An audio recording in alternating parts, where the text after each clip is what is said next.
Hello, welcome to No Sevens Dice Club College Football Picks, Week 10, November 7th. Hard to believe this is the technically last full month of the regular college football season. I think the Pac-12 is supposed to start their games, I think, next week. And then in December, we have college bowl games. And from what I understand, everybody's going to be in a bowl game. But before we get started, the people that watched the video of Hurricane Zeta, what it did to the craps garage, the craps table, and just pretty much leveled everything else. I just wanted to tell you guys, thank you for the donations. Thank you for helping me out. It's been quite a traumatic experience. Going into it a little bit more, I've been in New Orleans, in the New Orleans area for all my life. And I survived Hurricane Katrina. I survived, I can't even name the amount of storms I've been through. And Zeta was probably the most intense and most scary storm I've ever been through. And they call it a Category 2, but that thing was pretty much a Category 3, where you're holding the front door and you're wedging yourself up on the front door to prevent it from blowing in, because the wind is blowing at 100 miles an hour for an hour straight. It's pretty horrific, and you can hear the windows literally shaking, getting ready to break right in front of you, right next to you. And you can hear the door just shaking nonstop while you're holding it. And the wind on the door jamb outside of the door frame, where you have that little breezeway, where the door frame and the door jamb is what it is, the door frame and the door. If you were to stick your hands right there, you could feel the wind. It was like sticking your hand outside of a moving car going 60 miles an hour. That's how hard the wind was blowing. Pretty horrific. It's probably the most intense hurricane I've ever been through in my lifetime. And I tell you what, I don't want to go through another one. It just lives up to what I've always said. When it's a Category 3 or more, you just get out. And I should have left that morning. Kind of glad I didn't, because I was able to secure some stuff during the eye wall. But and then come to find out, when the roof blew off the craps garage, it landed and punctured a hole. I didn't realize, punctured a hole into the main roof of the house. So the roof sustained some damage too. The insurance adjuster saw it. It's going to try to get that all taken care of too. He couldn't believe the garage. He was just looked at it and goes, "Man, I've done a lot of claims in the New Orleans area, and you've probably received the worst of the worst." And I was like, "Of course it's me. I'm going to roll the sevens on this one." But guys, I want to tell you guys, thank you so much for all the donations. Help me out. I really appreciate it. I am more than in debt for you guys, and it really means a lot to me. A heartfelt thank you. It really does. I'm going to go this week to do my updates for the casinos. A lot of them received damage as well. The Beau Rivage received some pretty good damage. The Golden Nugget received some damage also, and so did the Palace. So I'm going to go over there and do an update this week for the November update, and go from there. And let's just see what happens. But right now, let's focus on college football and go from there. So I just want to give everybody an update and just tell everybody thank you for everything. It really means a lot to me. But all right, so let's talk about football. So we have Miami, Florida playing North Carolina State. That's the Wolfpack. It's not North Carolina with Mac Brown and all them. It's North Carolina State. North Carolina State has put together a really good team this year, but Miami, I do believe, is the second best team in the ACC.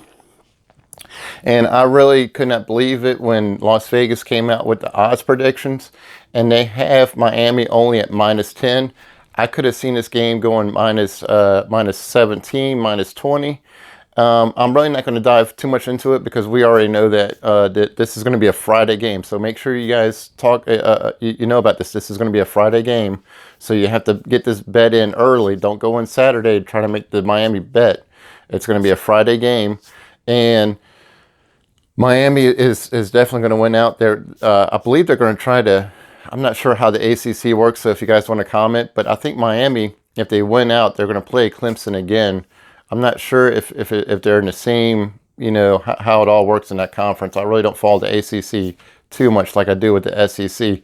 But Miami is still playing a great season and everything else.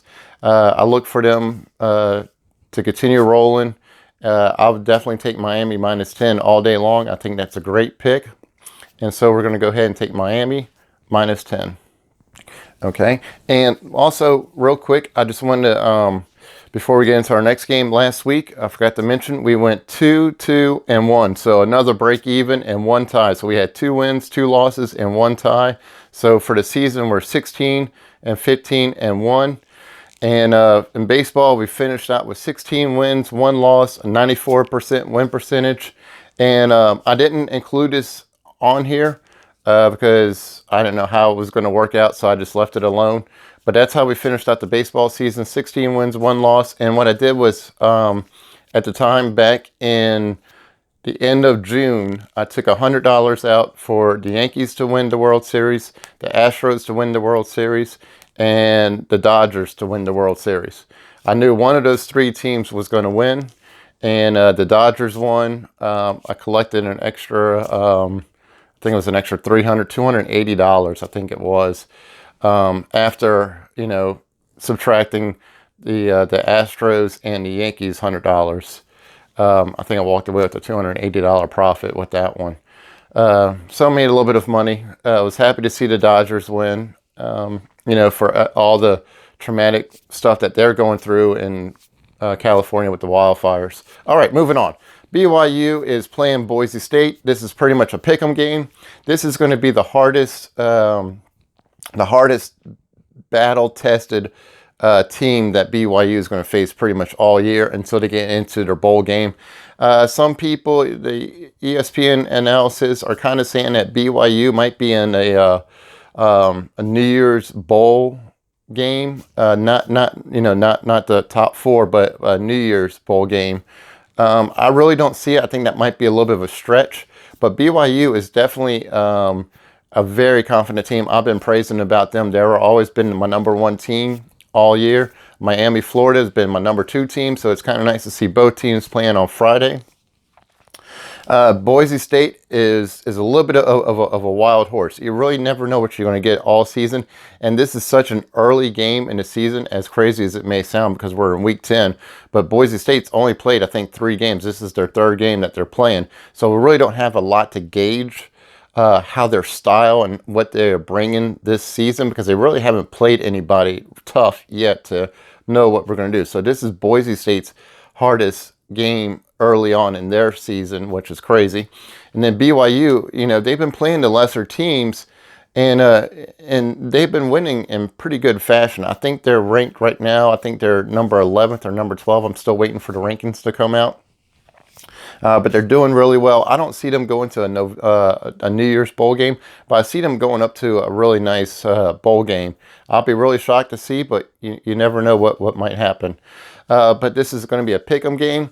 BYU is playing at Boise State. Wilson, the quarterback for BYU, I can't remember if he's a sophomore or junior. You guys can comment below if he is or isn't.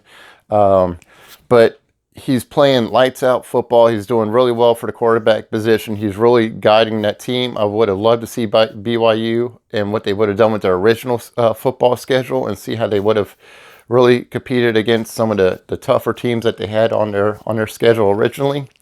But this is going to be a pick'em game. I think BYU is just going to keep on rolling. So I'm going to take BYU -2. And I think it's going to be a very close game. I think this game is going to be decided by probably 5 points or less. So if BYU goes past 4 or 5 points, I will kind of just stay away from this game. But right now, BYU is -2. I think that's a great pick. Wilson is still leading that offense for BYU. And, I mean, they look pretty much unstoppable. The defense is playing very well. They have a bend, don't break mentality for BYU. Boise State, I'm still trying to figure out.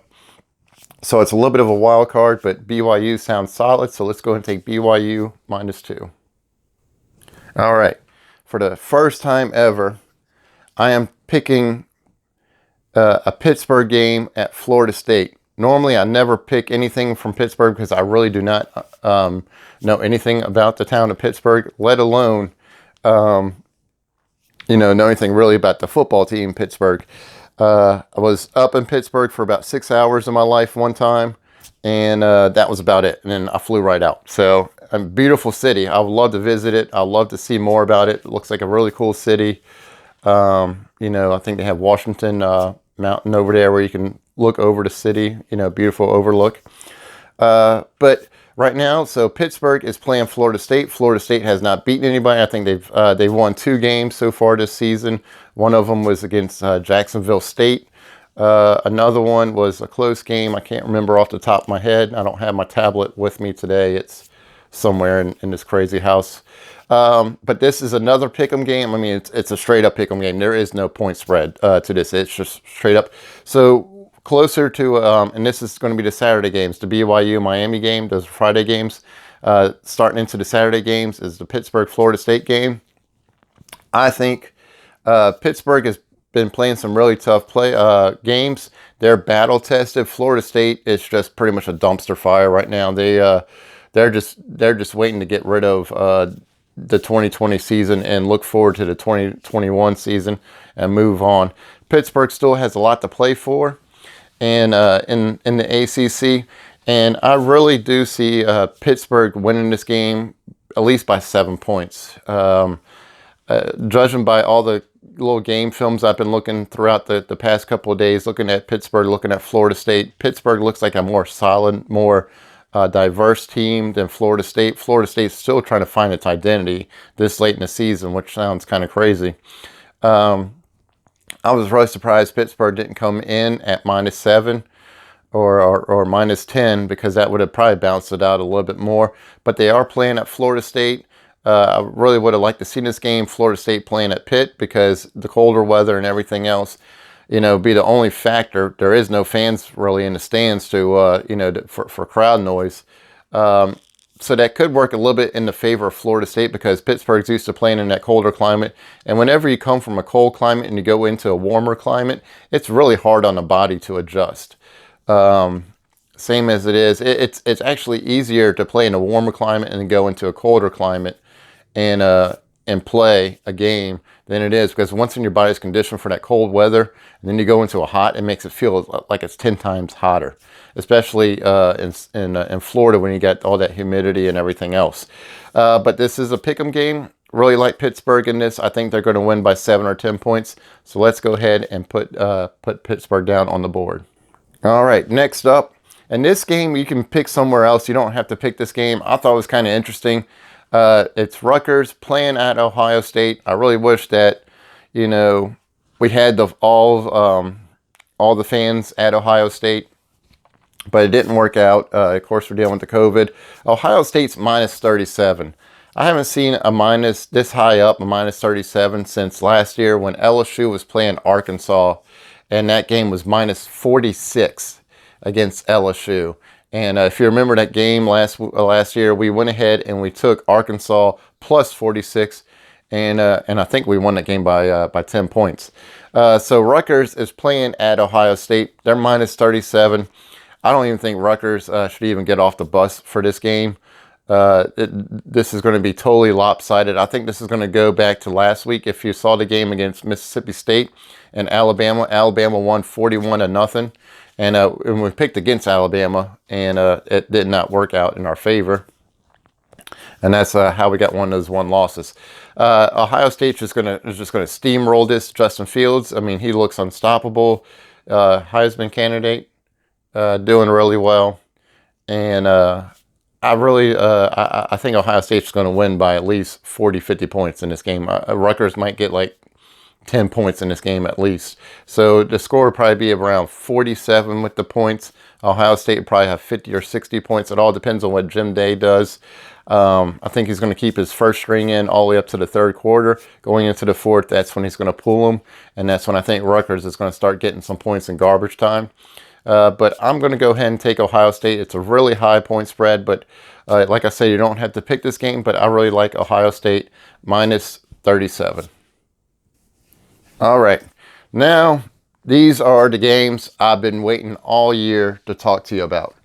If you've been following those sevens for a while, I have mentioned to you guys I cannot wait for the Florida versus Georgia game, because this is going to decide who the SEC East winner is. And all the marbles are going to be laid out. This game is always played at a neutral site.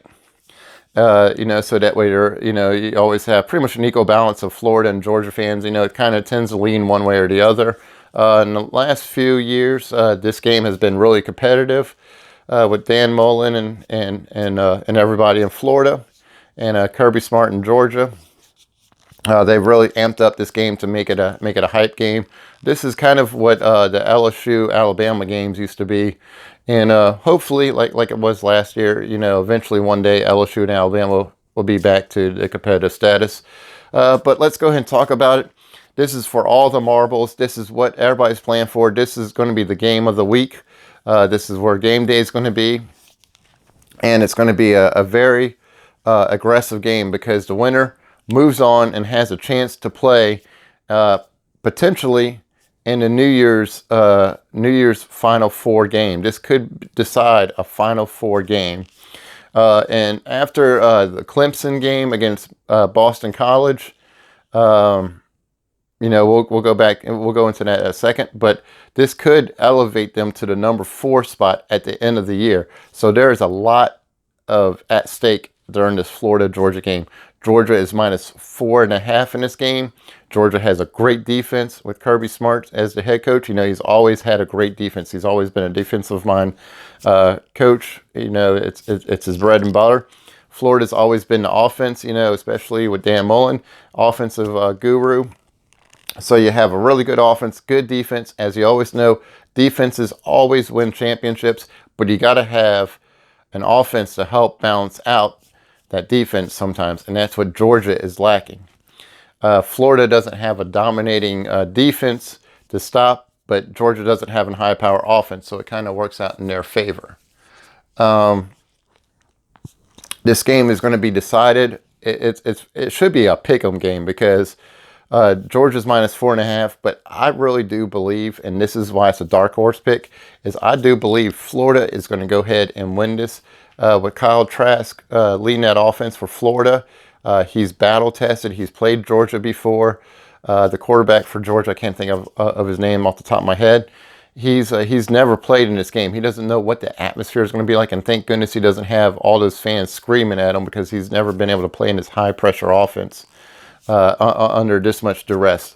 Florida's going to come out swinging. Georgia's going to come out swinging. But I think in the end, the smart move to do is to take Florida +4.5. And I already know what you're saying. No sevens. Who's going to win this game? I think it's going to come down to whoever has the ball last. And the last 2-3 minutes of the fourth quarter is going to win this game. And but if I had to go with a side, I want to take Florida plus the 4.5, because I want to take the team that has the points. And also, if you remember what I've been saying throughout the weeks, I think Florida is going to win the SEC East. I've been saying that for all season long.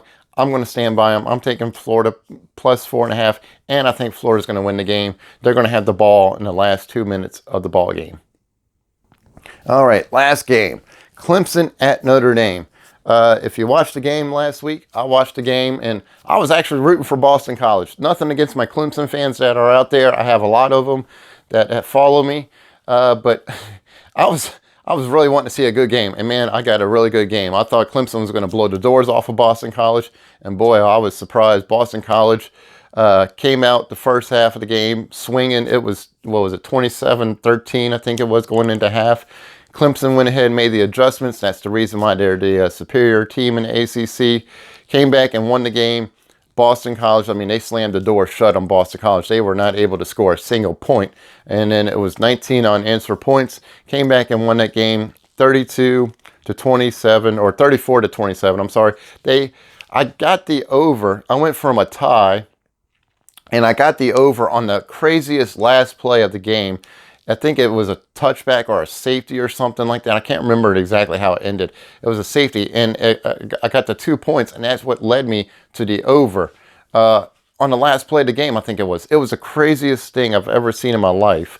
I have to go back and watch it, how it ended, but that's how I won that game, was that last play where it was a safety and got the 2 points.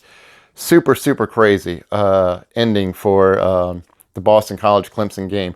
Clemson looked very humble in there without Trevor Lawrence. ATN, the running back for Clemson, did really well. Took over the game like he's supposed to. Vaulted his name up to one of the top Heisman stars, in the Heisman race. He's from Louisiana. I think he's from Jennings, Louisiana. Kind of upset he turned down that scholarship to LSU. LSU offered him a full scholarship. He wanted to go to Clemson, but I'm happy that he's doing really well at Clemson and putting his name out there and representing Louisiana well. But Clemson did not have Trevor Lawrence for that game for Boston College. That's no excuse. They should be the next man up. As much talent as they have. DJ, whatever his name is, the quarterback, looked very well. Brought in, he has some growing pains and everything else. Trevor Lawrence is not going to be at this game for the Notre Dame game. He is going through the COVID-19 protocols. So DJ is going to be playing this game again. This is not going to be a Boston College team that they're playing. They're playing Notre Dame. Notre Dame is a legit contender this year. They're playing for Rice. They're playing for a New Year's Bowl game. Will they be the top 4? No, that will not happen unless something drastic happens, like they knock off Clemson this week. Hey, look, anything could happen. Look at what happened to Boston College. I do believe that Notre Dame is going to give them a run for their money. DJ does not still have enough experience. He knows the playbook. He does have experience from the Boston College game. Is ATN going to be able to take over the game? That's the question you need to ask yourself when you're making this pick. Will he have enough muster to manhandle Notre Dame's defense and take over the game? I think this is going to be a very, very close game. I think it's going to be decided by 3 points or less.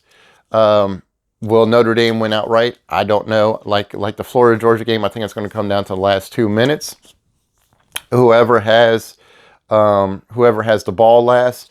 But if I had to pick a team that with the points, I'm going to take Notre Dame plus the points because I know it's going to be a very close game. Like I said, I would not be surprised if this game is decided by 3 points or less.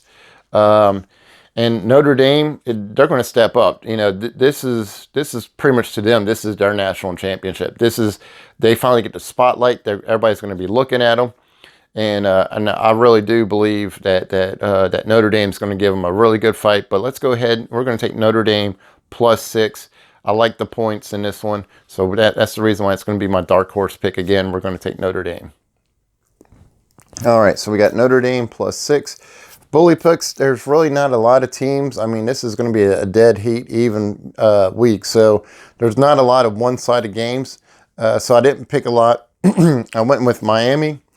Ohio State and Oklahoma. I know what I said before. I would never pick another Oklahoma game the rest of this week. This is going to be a money line pick, and they should beat Kansas. If they don't beat Kansas, I'll probably won't pick them for another decade. But there's not a lot to pick for the money line picks. So we got Miami, Ohio State, Oklahoma. There are some other key games that we could bet on that are on here. We have Texas A&M playing South Carolina. We could take Texas A&M in that game if we wanted, if you're feeling it. You could take the Clemson Notre Dame game if you're feeling it. It's totally up to you. These are all money line picks. What we're all trying to do is just trying to find easy games where we know the teams are just going to destroy the other team. Make a few extra dollars. That's all we're trying to do. You put $10 down and you win a total of $18, so you collect $8 in profit. That way you can go pick up a beer and pizza or, some wings at Hooters, whatever you want to do. Like I said, this week it's a very, very even dead heat games in this. But thank you guys for tuning in. Please comment what games you think. I really enjoyed the comments last week from everybody. Some really good picks, and I should have gone over some more of those games that you guys submitted. So please, if you guys have some picks, please submit them. That way other people can see what you're thinking too. I really appreciate all the comments. And once again, guys, thank you for all the donations. It means a lot to me, and it helps me out with everything that's going on. And fingers crossed, speedy recovery, and I can start doing my craps videos very soon. And look forward to the end of this week. I will be doing my November casino update for Biloxi and New Orleans, and go from there. Thank you.